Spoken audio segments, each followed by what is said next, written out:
الحمد لله رب العالمين والصلاة والسلام على أشرف الأنبياء والمرسلين وعلى آله وأصحابه أجمعين وعلى من تبعهم بإحسان إلى يوم الدين. أعوذ بالله من الشيطان الرجيم. بسم الله الرحمن الرحيم. اقرأ باسم ربك الذي خلق خلق الإنسان من علق.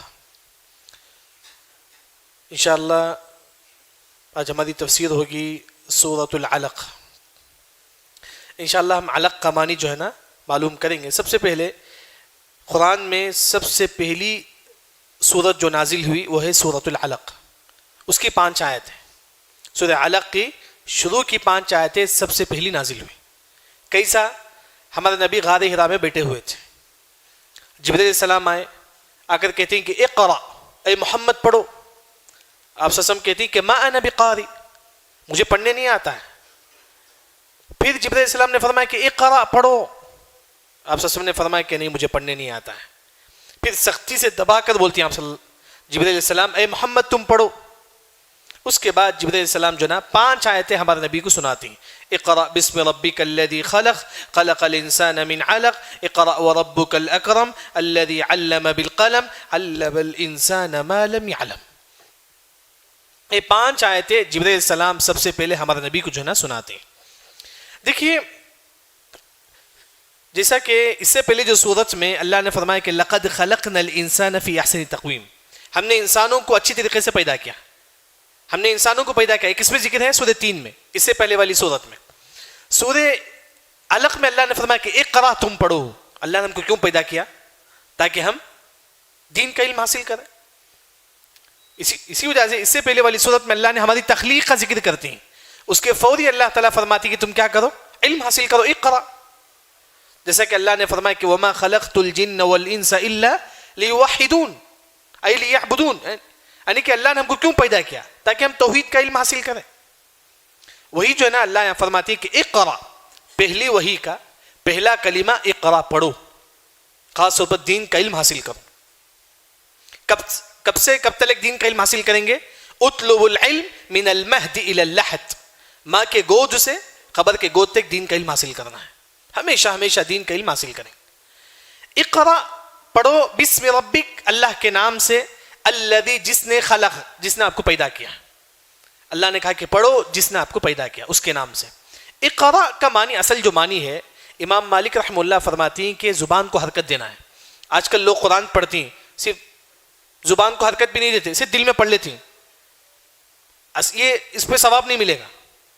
آپ کو پڑھنا ہے، زبان کو حرکت دینا پڑے گا. آپ الحمدللہ رب العالمین الرحمن الرحیم مالک، یعنی زبان کو حرکت دیں گے آپ پڑھتے وقت. اگر آپ ایسے ہی پڑھ لیں گے زبان کو حرکت دیے بغیر، ثواب نہیں ملے گا. اقرأ کا اصل معنی ایسا پڑھے زبان کو حرکت بھی دے، آپ کو تھوڑا آواز آئے آپ کو، بس اسے بولتے ہیں کہ اقرأ. اس سے نماز میں سورہ فاتحہ پڑھنا ہے، ہر نماز میں آپ دل میں نہیں پڑھیں گے، زبان کو حرکت دیں گے، الحمدللہ رب العالمین. رکوع میں کیا پڑھیں گے؟ سبحان ربی العظیم، دل میں نہیں، زبان کو حرکت دیں گے. اسے بولتی ہیں کہ اقرأ. اقرأ کا اصل معنی زبان کو حرکت دینا. الذی خلق خلق الانسان من علق، اللہ نے انسان کو علق سے پیدا کیا. علق چھوٹا جراثیم جو بولتے ہیں، اس طرح اتنا ہی خون جو ماں کے رحم مادر میں لٹکا ہوا رہتا ہے. جیسا کہ یہ فین کو معلق بولتے ہیں کیونکہ فین لٹکا ہوا ہے. علق کا معنی لٹکا ہوا، یعنی کہ ماں کے رحم مادر میں چھوٹا سا خون جو ہے نا ان کے رحم مادر میں لٹکا ہوا ہوتا ہے. جیسا کہ ہماری پیدائش کی شروعات، وہاں سے جو نا ہماری پیدائش کی شروعات ہے. یعنی کہ آیت نمبر 1 میں وحی کی شروعات کا ذکر ہے، آیت نمبر 2 میں ہماری پیدائش کی شروعات کا ذکر ہے، ہماری تخلیق کی شروعات کا ذکر ہے. اس کے بعد پھر اللہ تعالیٰ فرماتی ہے کہ اقرأ، پھر پڑھو. یعنی کہ پہلی وحی میں اللہ تعالیٰ بار بار فرماتے ہیں تم علم حاصل کرو، علم حاصل کرو. ایک انسان نماز پڑھتا ہے، ایک انسان علم حاصل کرتا ہے، دونوں میں کون افضل ہے؟ نماز پڑھنے والا افضل ہے، علم حاصل کرنے والا افضل ہے؟ علم حاصل کرنے والا. کیوں؟ نماز پڑھیں گے تو کس کو فائدہ ہے؟ آپ کو فائدہ ہے، آپ کو ثواب ملے گا. علم حاصل کریں گے تو مجھے بھی ثواب ملے گا، آپ کو بھی ثواب ملے گا. نماز کا فائدہ صرف آپ کو ہے، علم کا فائدہ مجھے بھی ہے اور آپ کو بھی ہے. اسی وجہ سے علم اللہ تعالیٰ بار بار فرماتی ہیں کہ پہلی وحی میں تم علم حاصل کرو. اللہ تعالیٰ کون ہے؟ وَرَبُّكَ، تمہارا رب اکرم، بہت زیادہ دیتا ہے. اللہ تعالیٰ بہت زیادہ دینے والا ہے. بس ہم مانگو اللہ سے، کچھ بھی ہو جائے مانگو اللہ سے. بلکہ حدیث میں آتا ہے کہ اگر آپ کا چپل کا جو یہ ہے نا ٹوٹ جاتا ہے پٹی، تب بھی اللہ سے مانگو، لوگوں سے نہیں، اللہ سے مانگو. اکرم، اتنا دے گا کہ اس کے خزانے میں کبھی خالی نہیں ہوگا اس کا خزانہ، یعنی کہ اکرم. الذی علم بالقلم، الذی جو علم آپ کو علم سکھاتا ہے بالقلم، قلم کے ذریعے سے. یعنی کہ آپ کو کوئی اچھی بات آپ سنتی تو نوٹ کر لو. علم کا جو مرحلہ ہے، پہلا مرحلہ جو ہے نا سننا ہے اچھی طریقے سے، دوسرا مرحلہ اس کو نوٹ کرنا ہے، اس کو سمجھنا ہے. یہ اصل چیز ہے. علم جو ہے نا سمجھیں گے کیا ہے کر کے پھر نوٹ کریں گے. وہی اللہ تعالیٰ فرماتی ہیں کہ تم علم حاصل کرو قلم کے ذریعے سے. جیسا کہ بعض مفسرین فرماتی ہیں سب سے پہلے قلم استعمال کرنے والے کون ہیں؟ آدم علیہ السلام. اس کے بعد اللہ نے فرمایا کہ علم الانسان ما لم يعلم، اللہ نے آپ کو ایسا ایسا علم دیا جو نہیں جانتے تھے آپ. یہ مائک ہے ہمارے نبی کے زمانے میں تھا نہیں، کس نے بنایا؟ ایک انسان بنایا. اس کے دل میں سوچ کس نے ڈالا؟ اللہ نے. کار ہمارے نبی کے زمانے میں تھا نہیں، سب سے پہلے جس نے کار بنایا اس کے دل میں سوچ کس نے ڈالا؟ اللہ نے. علم الانسان، اللہ ایسی چیز بھی تم کو سکھاتا ہے ما لم يعلم، جو تم نہیں جانتے. موبائل، یعنی کہ اللہ تعالیٰ جو ہے نا ہر قسم کا علم ہم کو دیتے ہیں. یہاں تک آیت نمبر 5 تک جو ہے نا پہلی وحی میں نازل ہوئی. جب پہلی وحی نازل ہوئی تو یہ 5 آیتیں جبرائیل علیہ السلام ہمارے نبی کو دیتے ہیں. ہمارے نبی بہت زیادہ پریشان ہوتے ہیں. سیدھا ہمارے نبی جاتے ہیں کن کے پاس؟ خدیجہ رضی اللہ عنہا کے پاس. جا کر بولتے ہیں کہ زملونی زملونی، اے خدیجہ تم مجھے کیا کرو؟ چادر اڑاؤ چادر اڑاؤ. پھر خدیجہ رضی اللہ عنہ فرماتی ہیں کہ واللہ لا یخزیک اللہ ابدا، اے محمد صلی اللہ علیہ وسلم اللہ آپ کو کبھی رسوا نہیں کرے گا. کیوں؟ وَإِنَّكَ لَتَصِلَ الرَّحْمَ، تم رشتہ داری قائم کرتے ہیں. اگر آپ بھی رشتہ داری قائم کریں گے اللہ آپ کو کبھی رسوا نہیں کرے گا. وَتَحْمِلُ الْكَلْ، دوسروں کا بوجھ اٹھاتے تھے. کوئی ٹینشن میں ہوتا جا کے اسے پوچھتے کیا ہو گیا، کوئی قرض ہے جا کے اسے پوچھتے تھے تیرا کیا ہے قرض، کتنا ہے قرض. حیثیت رہے تو جو نا وہ قرض چکاتے تھے. یعنی کہ انسان جو ہے نا خود کے لیے نہیں دوسروں کے لیے بھی جیے. ہمارے نبی جو ہے نا دوسروں کے لیے جیا کرتے تھے. وہی اللہ نے آیت نمبر 5 تک جو نا وہی نازل ہوئی. اس کے بعد کلا، حق ہے، ان الانسان لیطغی، بے شک انسان بڑا سرکش ہے، بے شک انسان بڑا سرکش ہے، بڑا ظالم ہے. کیوں؟ ارآہ استغنی، وہ بولتا ہے کہ ارآہ استغنی کا معنی کیا ہے؟ ایک انسان پر بہت سارا مال آتا ہے، وہ بولتا ہے کہ مجھے نہ مسجد کی ضرورت ہے نہ کسی کی ضرورت نہیں، نہ علم کی ضرورت ہے، میرے پاس مال ہے بس یہی کافی ہے میرے لیے. بعض لوگوں کے پاس گھمنڈ ہوتا ہے میرے پاس سب کچھ ہے، نہ میں کسی کے پاس بیٹھوں گا نہ ہی علم حاصل کروں گا، بس ارآہ استغنی، مجھے کسی کی ضرورت نہیں ہے، نہ قرآن کی ضرورت ہے نہ حدیث کی ضرورت ہے، نہ بھی دین کی مجلس میں بیٹھوں گا، میرے پاس مال ہے بس یہی میرے لیے کافی ہے. ارآہ استغنی، بڑا گھمنڈ ہوتا ہے. کسی کے پاس پاور ہوتا ہے بس پاور پہ بڑا گھمنڈ ہوتا ہے، بولتا ہے کہ میرے پاس پاور ہے سب کچھ ہے مجھے کسی کی ضرورت نہیں ہے، نہ میں کبھی دین کی مجلس میں بیٹھوں گا نہ ہی وہاں علم حاصل کروں گا نہ ہی قرآن حدیث کا علم حاصل کروں گا. اللہ نے فرمایا کہ ان الی ربک الرجعی، تمام لوگ کس کی طرف جانا ہے؟ اللہ ہی کی طرف جانا ہے. بلکہ کافر بھی کس کی طرف جاتا ہے؟ اللہ ہی کی طرف. جس طرح ہم کسی کے موت پر ہم کیا بولتے ہیں کہ انا للہ و انا الیہ راجعون، کافر کے موت پر بھی ہم کہیں گے کہ انا للہ و انا الیہ راجعون. راجعون کا مطلب لوٹنا، کس کی طرف؟ اللہ کی طرف.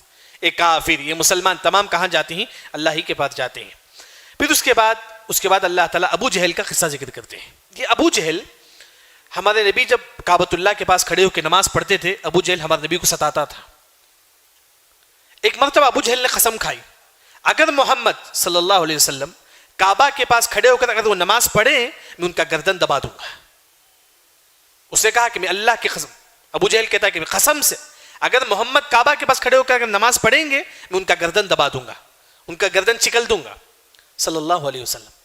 چلیے ہمارے نبی جو نا کعبہ کے پاس آ گئے، آ کر نماز کے لیے کھڑے ہو گئے. ابو جہل دیکھتا ہے محمد صلی اللہ علیہ وسلم کعبہ کے پاس کھڑے ہوئے، مارنے کے لیے جاتا ہے. کون؟ ابو جہل. قریب جاتا ہے پھر پیچھے آ جاتا ہے ابو جہل. ہمارے نبی نماز پڑھتے رہتے ہیں، قریب جاتا ہے پھر سڈن پیچھے آتا ہے ابو جہل. صحیح بخاری کی روایت. لوگوں نے پوچھا کہ ابو جہل کیا ہوا؟ تم تو قسم کھائے تھے کہ جو نا میں محمد کو ماروں گا صلی اللہ علیہ وسلم، لیکن پیچھے کیوں آتی ہے؟ ابو جہل کہتا ہے کہ میرے سامنے ایک انگار کا گڑھا ہے، اگر میں سامنے جاؤں گا تو وہاں گر جاؤں گا، اور بہت سارے پر ہی وہاں پر. یعنی کہ ابو جہل دیکھتا ہے جب نبی کو مارنے کے لیے جاتا ہے انگار کا گڑھا اسے نظر آتا ہے، بہت سارا پر نظر آتا ہے. پھر آپ صلی اللہ علیہ وسلم فرماتی ہیں اگر ابو جہل اگر میرے قریب آتا تو فرشتے اس کو چور چور کر دیتے، فرشتے اس کو پیس پیس کر دیتے ہیں، وہی یعنی کہ ہمارے نبی کے اللہ نے حفاظت کی. وہی اللہ نے فرمایا کہ ارأیت الذی ینہا، اے لوگوں کیا تم نہیں دیکھتے جس نے روکا؟ کون؟ ابو جہل روکتا تھا. کسے؟ عبدن، ایک بندہ. کون ہے؟ محمد صلی اللہ علیہ وسلم. اذا صلی، جب نماز پڑھتے تھے آپ صلی اللہ علیہ وسلم کعبہ کے پاس، ابو جہل روکتا تھا. اس کے بعد اللہ نے فرمایا کہ اے ابو جہل، یہ محمد کو تم کیوں روکتے ہو نماز پڑھنے سے؟ جبکہ یہ کیا ہے؟ ارأیت ان کان علی الہدی، لوگوں کو ہدایت کی دعوت دیتے ہیں. یہ محمد صلی اللہ علیہ وسلم کا کام کیا ہے؟ لوگوں کو دین کی دعوت دینا ہے، ہدایت کی دعوت دینا ہے. او امر بالتقوی، لوگوں کو تقوی کا حکم دیتے ہیں. یعنی کہ محمد صلی اللہ علیہ وسلم لوگوں کو دین کی بات بتاتی ہیں، صحیح بات بتاتی ہیں، اس کے باوجود بھی ابو جہل ان کو روکتا ہے. اسے ایک بات یہ معلوم ہوئی، اگر آپ حق پر رہیں گے لوگ آپ کو ستائیں گے، جتنا آپ حق پر رہیں گے. امام صابونی نے اپنی کتاب عقیدۃ السلف و اصحاب الحدیث میں ذکر کرتی ہیں کہ آپ جتنے حق پر رہیں گے لوگ اتنا ہی آپ کو تانا دیں گے، اتنا ہی آپ کو ستائیں گے. جس طرح ہمارے نبی حق پر تھے، لوگوں کو نیکی کا حکم دیتے تھے، پھر بھی ابو جہل جو ہے نا ستاتا تھا. اس کے بعد اللہ تعالیٰ فرماتے ہیں کہ ابو جہل کون ہے؟ ارأیت ان کذب وتولی، یہ وہ ابو جہل ہے جو جھٹلاتا ہے اور وتولی، اور نبی کی تعلیمات سے منہ موڑتا ہے، یعنی کہ دین کا علم حاصل نہیں کرتا. یہ ابو جہل جو ہے نا کافر تھا. واللہ عالم. بعض لوگوں نے کہا کہ مکے میں جو ٹوائلٹ ہے، کہا کہ وہاں ابو جہل کا گھر تھا. وہاں جب ہم لوگ عمرہ وغیرہ جاتے تھے، بعض لوگوں نے کہا کہ یہی ابو جہل کا گھر تھا، وہاں جو ہے نا ٹوائلٹ بنا ہوا ہے. یعنی کہ اللہ نے فرمایا کہ جو ہے نا یہ ابو جہل جو ہے نا گمراہ تھا. پھر اس کے بعد اللہ نے فرمایا کہ الم یعلم بان اللہ یرا، جو بھی لوگ گناہ کرتے ہیں کیا وہ ان کے ڈر نہیں کہ اللہ تعالیٰ تم کو دیکھتا ہے؟ اگر ہم کسی پر ظلم کریں گے، اللہ نے فرمایا کہ الم یعلم، کیا تم نہیں جانتے ان اللہ یرا، اللہ تم کو دیکھتا ہے. آپ دیکھیں گے جیسا کہ اب جو امریکہ کا جو واقعہ ہے، انہوں نے ظلم کیا، الم یعلم بان اللہ یرا، ان کو سمجھنا تھا ہر ظالم کا بدلہ اللہ تعالیٰ دے گا، ہر گناہ کا بدلہ اللہ دے گا. جو بھی انسان گناہ کرتا ہے یہ سمجھو کہ اللہ مجھے دیکھتا ہے، تاکہ وہ گناہ سے رک جائے. اس کے بعد اللہ تعالیٰ فرماتے ہیں کلا، حق لئن لم ینتہی، اگر یہ ابو جہل نہیں رکے گا، یعنی کہ نبی کو ستانے سے نہیں رکے گا ابو جہل، لنسفعا، ہم اسے سختی کے ساتھ کھینچیں گے، بالناصیہ، پیشانی کا جو بال ہے سامنے کا، وہ بال پکڑ کر ہم کھینچیں گے. یعنی کہ ابو جہل اگر نبی کو ستانے سے نہیں روکے گا، ہم اس کا پیشانی کا بال پکڑ کر کھینچ کر جو ہے نا جہنم میں پھینک دیں گے. ناصیۃ کاذبۃ خاطیہ، یہ ابو جہل کا وہ پیشانی کاذبہ، جھوٹا ہے، خاطیہ، خطا کار ہے. کیوں اللہ نے پیشانی کا ذکر کرتے ہیں؟ دماغ کہاں ہوتا ہے؟ پیشانی میں ہوتا ہے. یہی دماغ جو ہے نا جھٹلاتا ہے، یہی دماغ جو ہے نا انسان کو کفر کی دعوت دیتا ہے، بدعت کی دعوت دیتا ہے، گناہ کی دعوت دیتا ہے. وسوسہ یہیں پر ہوتا ہے. وہی جو ہے نا اللہ نے فرمایا کہ ابو جہل کو جو ہے نا ہم گھسیٹ کر جہنم میں پھینکیں گے. جب ابو جہل کو معلوم ہوا کہ میرے بارے میں آیت نازل ہو گئی ہے، مجھے گھسیٹ کر جہنم میں پھینکا جائے گا، اللہ نے آیت نازل کر دی، تو ابو جہل نے کہا کہ نہیں، اگر اس طرح ہے تو میں تمام خاندان والوں کو بلا لوں گا. اگر اللہ تعالیٰ اگر مجھے جہنم میں پھینکیں گے تو میں تمام خاندان والوں کو بلا کر جو نا بچ جاؤں گا. اللہ نے کہا کہ فلیدع نادیہ، اے ابو جہل تو جس کو بلانا چاہتا ہے بلا لے، جسے بلانا چاہتا ہے فلیدع نادیہ، تیرے خاندان والے، تیرے ماننے والے تمام کو تو بلا دے. اللہ نے کہا کہ سندع الزبانیہ، ہم بھی جہنم کے فرشتوں کو بلائیں گے. زبانیہ جہنم کے فرشتے. ابو جہل نے کہا کہ اگر اللہ تعالیٰ مجھے جہنم میں پھینکیں گے میں تمام خاندان والوں کو بلا کر بچ جاؤں گا. اللہ نے کہا کہ چل بلا لے. پھر اللہ تعالیٰ فرماتے کہ ہم بھی بلائیں گے، کسے؟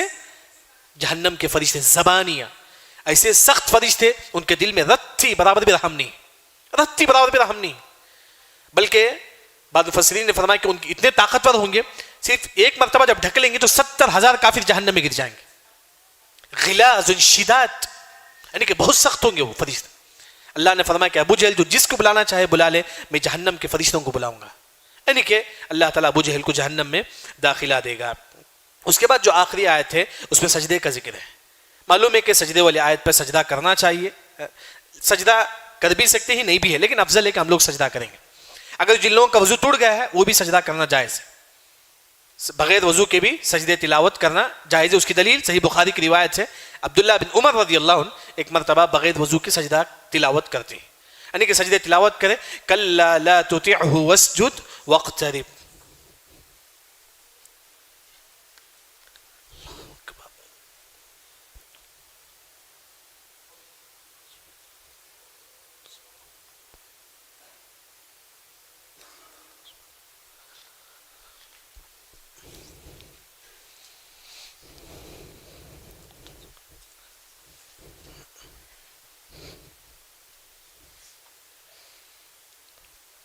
دیکھیے کلا لا تطعہ واسجد واقترب، یہ سجدے والی آیت ہے، لیکن اگر آپ پہلی مرتبہ جب پڑھتے ہیں اس وقت سجدے تلاوت کرنا ہے۔ امام ابو حنیفہ رحمہ اللہ فرماتے ہیں کہ اگر کوئی انسان پہلی مرتبہ جب آیت پڑھتا ہے سجدے والی آیت، اس وقت سجدہ کریں گے۔ جیسے کہ حفظ کے بچے جو ہے یاد کرتے ہیں، بار بار ایک آیت کو 10 مرتبہ پڑھتے ہیں، کیا 10 بار سجدے تلاوت کریں گے؟ نہیں، پہلی مرتبہ بس، اس کے بعد نہیں۔ کلا حق ہے اے محمد لا تطع، تم اس کی اطاعت نہ کرو، کس کی؟ ابو جہل کی اطاعت نہ کرو۔ واسجد، نماز پڑھو، واقترب، اور کس سے قریب ہو جاؤ؟ اللہ سے قریب ہو جاؤ۔ یہی نماز ہے جو ایک مسلمان کو اللہ سے قریب کرتا ہے۔ یہاں آپ دیکھیے سورہ اس میں خاص طور پر جو ہے نا پہلی جو سورت ہے سورہ علق میں اللہ تعالیٰ سب سے پہلے علم کا ذکر کرتے ہیں، اس کے بعد اللہ تعالیٰ یہ فرماتی ہیں کہ جو ہے نا علم حاصل کرو، جو بھی آپ سنتے ہیں اسے کیا کرو، آپ نوٹ کر لو۔ تیسری جو بات ہے اللہ تعالیٰ یہ فرماتی ہے کہ انسان بڑا سرکش ہے، یہ سمجھتا ہے کہ مال جب آتا ہے انسان یہ سوچتا ہے کہ مجھے کوئی کچھ نہیں کر سکتا۔ جیسا کہ آپ دیکھیں گے امریکہ کے پاس سب کچھ ہے لیکن اللہ نے ان کو جلا دیا۔ لوس انجلوس، جیسا عربی میں بولتی ہیں کہ لوس انجلوس، وہاں اللہ نے سب کچھ جلا دیا۔ یعنی کہ اس طرح جو ہے نا اللہ تعالیٰ ذکر کرتے ہیں۔ پھر اللہ تعالیٰ ابو جہل کا جو ذکر کرتے ہیں، ابو جہل ہمارے نبی کو ستاتا تھا، اس طرح اگر آپ بھی حق پر رہیں گے لوگ آپ کو بھی ستائیں گے۔ پھر اس کے بعد اللہ تعالیٰ آخر میں یہ فرماتی ہیں کہ جو نا اے نبی تم سجدہ کرو اور اللہ سے قریب ہو جاؤ۔ یہاں دیکھیے کہ پہلے آیت کا پہلا اقرا، آخری آیت پہ اللہ نے فرمایا کہ واقترب، علم حاصل کرو جس کے ذریعے سے تم کس سے قریب ہو جاؤ؟ اللہ سے قریب ہو جاؤ۔ یہ دین کا علم ہے جو آپ کو اللہ سے قریب کرتا ہے، اس کے علاوہ کوئی علم نہیں ہے۔ دنیا سے بڑی ڈگری آپ حاصل کرو، اللہ سے قریب نہیں ہوں گے۔ لیکن اگر دین کا علم حاصل کریں گے، چاہے ایک آیت ہی کیوں نہ ہو، اس کا ترجمہ کے ساتھ آپ پڑھی، یہ ایک حدیث ہی کیوں نہ ہو، ہر دن جتنا آپ دین کا علم حاصل کریں گے اتنا ہی آپ کس کے قریب ہو جائیں گے؟ اللہ رب العزت کے آپ قریب ہو جائیں گے۔ اللہ رب العزت سے دعا ہے کہ اللہ تعالیٰ ہم تمام کو صحیح دین سمجھ کر عمل کرنے کی توفیق عطا فرمائے۔ سبحانک اللہم و بحمدک، اشہد ان لا الہ الا انت، استغفرک و اتوب الیک۔